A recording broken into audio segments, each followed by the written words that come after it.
Hey, I'm Bill Gagne, and this is the Royal City Hoops podcast, and this is episode.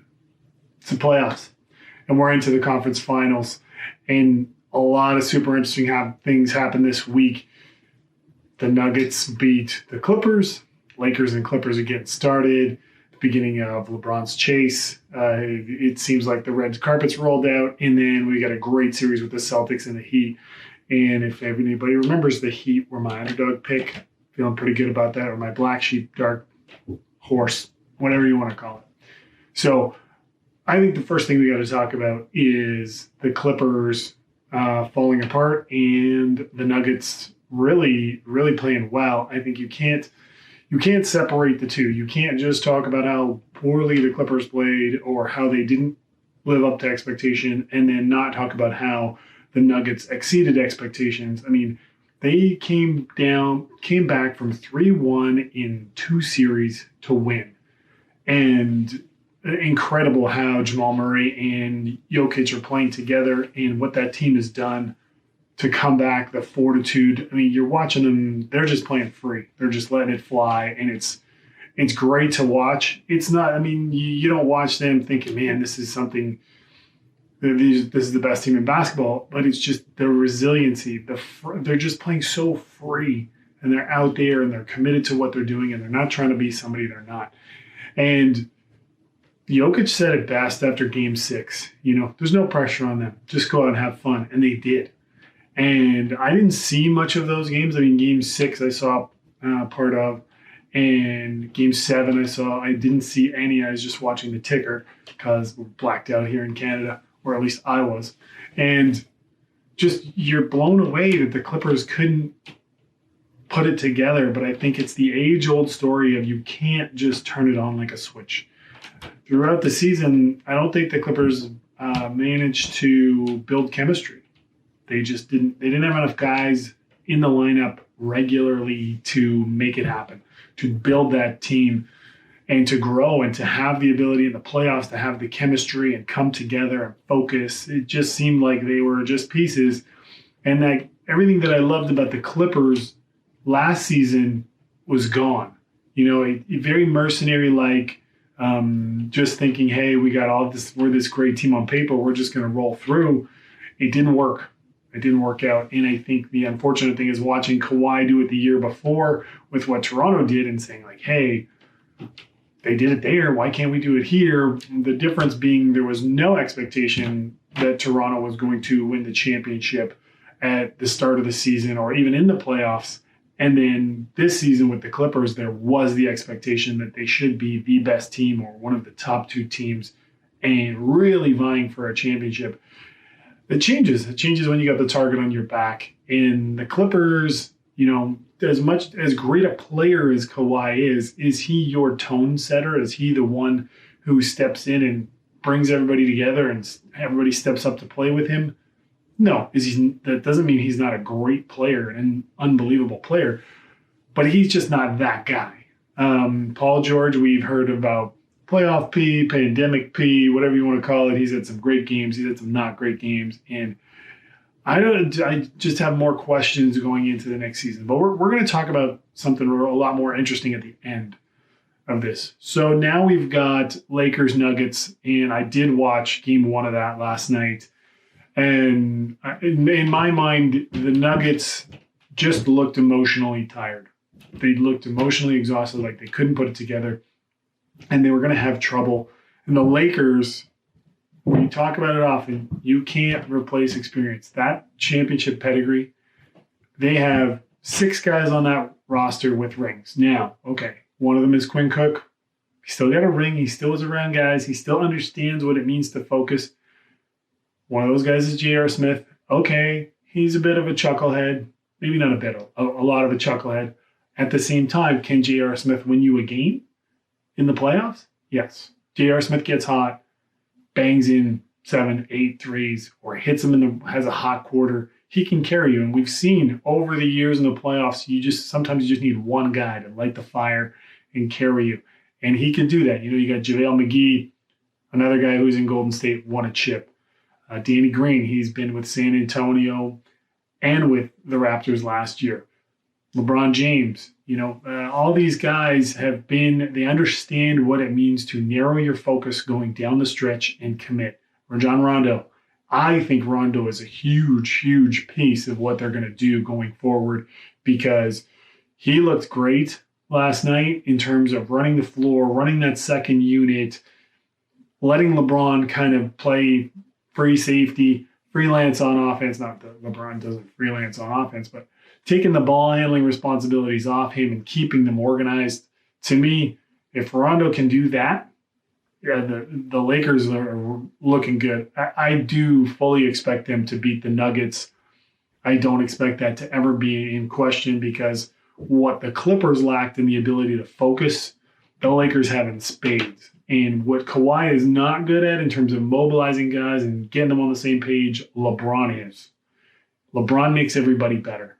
And I think that's the secret to the Lakers sauce. I didn't particularly think Anthony Davis played great against the Rockets, but that was just such a terrible matchup. He's always got these little guys. They're always under him. How's he going to get into the post or make any type of impact scoring in the most dominant way? And now against Denver, he's going up against another big. That's great. Big on big.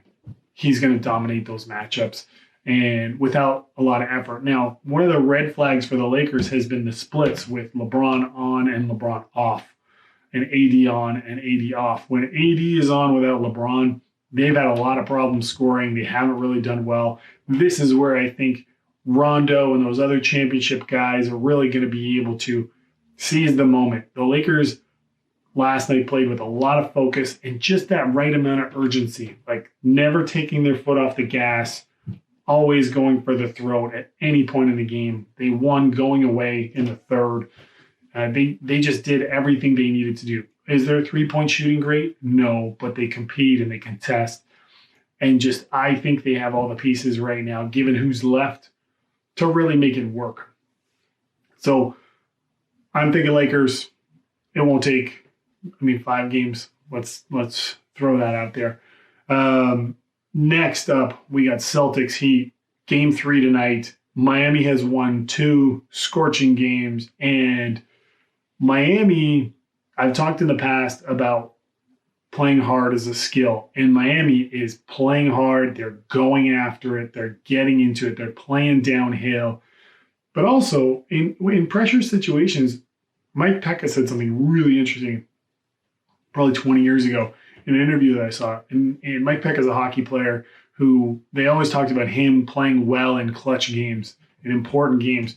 And his point of view was, I didn't play any different. Other people played different, and I just took advantage of their mistakes. So he just stayed within himself, stayed calm, and went after it. Now, the Lakers, their guys they're doing what they did during the regular season. They're not stepping outside of themselves. They're not trying to do things they can't. Tyler Hero's not trying to post up. Jay Crowder is not trying to take guys off the dribble. They are filling their roles and just being better at them. And that is, it makes a huge impact.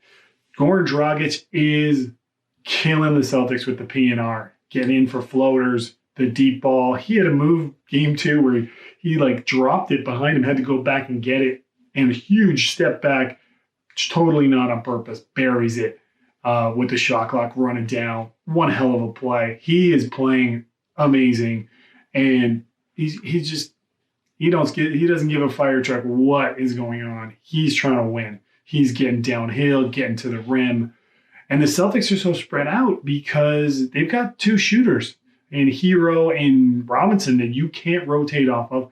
Jay Crowder is shooting the ball really well. And then they've got their bigs, Olynyk and Howard, Olynyk and Leonard, who can both hit deep balls. Not that those guys are playing a ton, because Bam Adebayo is doing incredible things as a ball mover, as a spacer, as a screener, as a roller, all the things that he's doing. They are playing hard. They are being aggressive. Is Jimmy Butler the best player on the floor right now? I probably don't think so, because Jason Tatum's playing really great. But they also have Tyler Hero, who loves the big moment. Is he a great, great player? No. But hey, he's making plays. He's getting in the PNR, passing the ball incredibly, making shots. They want it. They've got the Celtics mentally on their heels. The Heat are living in the paint. If you watch the highlights or if you watch the game, then the highlights, you're going to see a lot of points in the paint, a lot of penetration, a lot of kick out. The Celtics, a lot of long balls, a lot of jumpers. They're not there yet. I think Kemba Walker, is playing very well. Tough on the defensive side for a guy that small to really have an impact or not be taken advantage of. Kyle Lowry and Fred VanVleet of the Raptors are two little guys who really embrace the challenge defensively and have the build for it. Kemba's a little slighter. He's more of a scorer. Not that he's not competitive, but that's just not what he does. And the Celtics, Jason Tatum is an incredible scorer, incredible player. He's playing great, but the Celtics need another guy. And they don't really, Marcus Smart is probably the other guy who's going to be the third one to step off offensively because he just goes after it. Jaylen Brown is more of a flow guy. He's not going to take the ball, go one-on-one, dominate the play. He plays off other guys. He needs to be going downhill. His jumper comes and goes. Then that's not to take anything away from him. He's got a great feel for the game, and I love his game. I just think Miami is going for it. Jimmy Butler is a dog, and that dog is wearing off on everybody. Tyler Hero, dog. Goran Dragic, dog. They are all going at it. That block Bam had at the end of the game 1 OT, just crazy. So I'm looking pretty good right now with my dark horse pick. I'm not going to say that the Heat are going to beat the Celtics. I think they have a very good chance if Boston doesn't really pull it together tonight for Game 3, and they got to win tonight. If they go down 3-0, no team's ever, or is it Denver Nuggets with Mutombo came back from 3-0? No team, the statistics are against you. You just mentally, are you checked out? It's just going to be a hard road. And Miami, even if they lose tonight, they're not going to change their mentality. They're head down, go at it. I like Miami. I like the way they play. So let's get into something a little more interesting, a little more controversial. So who would you pick to be your main guy on the team? Jimmy Butler or Kawhi Leonard? And I'm going to pick Jimmy because I don't really want to pick a guy who's going to practice when he feels like it and skip games. He's talented, super talented, and I understand winning's the only thing that matters. And if he plays 60 games and you win a chip, great. But if I'm going to show up every day and put in the work, I want a guy there putting in the work with me. And I like Jimmy Butler more. I like his story. I like his game. Well, no, I don't like his game. Kawhi's game is pretty sick. But Jimmy just takes on the challenge and tries to win every possession. And the team around him they gravitate towards him. He's funny. He's affable. I think he's a good teammate despite what has been said about him in other places. But I think he's a good teammate in the right scenario. And Miami is the right scenario. They work hard. They're committed to people who fit their prototype. And I think he's just an incredible player. I'm going to pick Jimmy. Skill-wise, is he better than Kawhi? No. But my feeling is Kawhi's just a bit of a mercenary. I think when he said to the Clippers and the Lakers and the Raptors, whichever one of you gets Paul George, I'm going there. I don't think he said that to the Lakers because they already had AD and LeBron. They couldn't get Paul George. But when he said to the other two, hey, whichever one gets Paul George, I'm going to, I think that kind of stuff rubs people the wrong way. I know the super team thing is, it's hard to describe nowadays. The guys are mobilizing. But I don't like that, I think his teammates, the chemistry the Clippers had last year was awesome. They were a super fun team to watch, and they competed, and they had guys who got after it, and that was gone. And I don't know if that's a Kawhi problem. I don't think that it is, but I think it's exacerbated by his history. We don't know fully what happened in San Antonio, and I'm not blaming him for that. It just kind of leaves questions. And when your teammates have questions and then things start to go south, they never got on track. And I don't understand about throwing Doc Rivers under the bus because this is his third 3-1 series playoff loss. Do you really think he was going to sit Paul George? You're gonna trade for this guy. You're gonna go through all that, and down the stretch in big games, you're gonna sit him? No, that's not gonna happen. That's what's ridiculous. Doc Rivers, could he have made some adjustments? Sure, but if Lou Williams isn't scoring, he's a net zero. If Montrezl Harrell isn't bringing energy and making an impact on the offensive end, he's a marginal defensive player. He's switchable and all those things, but he's not a great defensive player. Things start to fall apart. Pat Bev, not 100% healthy. Ain't not the greatest offensive player, but you don't really need that. But if he can't bring that dog on defense because of a Hemi, where are you going to go? Then you got Landry Shamet, you got shooting, you got all these pieces. You have lots on paper that's great, and it just didn't come together. You need more than what it means to look good on paper. We're looking at Miami. The sum is greater. The whole is greater than the sum of its parts. They're definitely, as a team, better than they are if you break them all up and go, the way Duncan Robinson fits and those guys, Dragic, Hero, they just go out and do their jobs and they get dialed up for the big moments. And you're seeing it all through this playoffs. It's been amazing. I love watching them play just for the heart and how they go at it. What's your opinion? Who are you rooting for? And are you picking, what do you think? Kawhi or Jimmy? And why? I know there's people that are going to listen to this, all 12 of you. Some of my friends, they're going to be like, you're out of your mind. But I think chemistry matters. I think your teammates matter. I don't think you can just roll out the 5 best guys or 12 best guys and say, win it. Team USA all those years ago when they didn't win the gold, they had the most talent, but it didn't work. So what do you think? I'm going to do these every week. We're going to try to do these once a week, and we're going to do a little bit of a multi-topic instead of just talking about one. So that's all I got. Like if you like, comment if you got something to say, and subscribe at your own risk. I'm out.